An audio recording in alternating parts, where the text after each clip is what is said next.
Ay nako, lagi ka na lang ganyan eh. Hindi pwedeng hindi pwedeng mag-ride mag-isa. Hindi pwede lumabas, hindi pwede uminom. Sa susunod, wag ka na nga kasi sumama.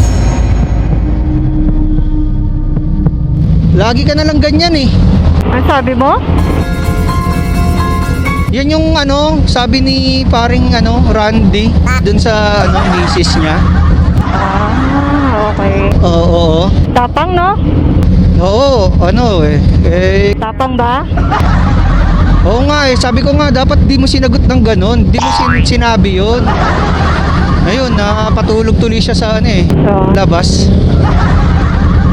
Oo, huwag mong gagayahin yun. Hindi ko gagayahin yan. Tapang masyado eh. Oo, hindi ko gagayahin yan. Ayoko nang matulog sa garahe.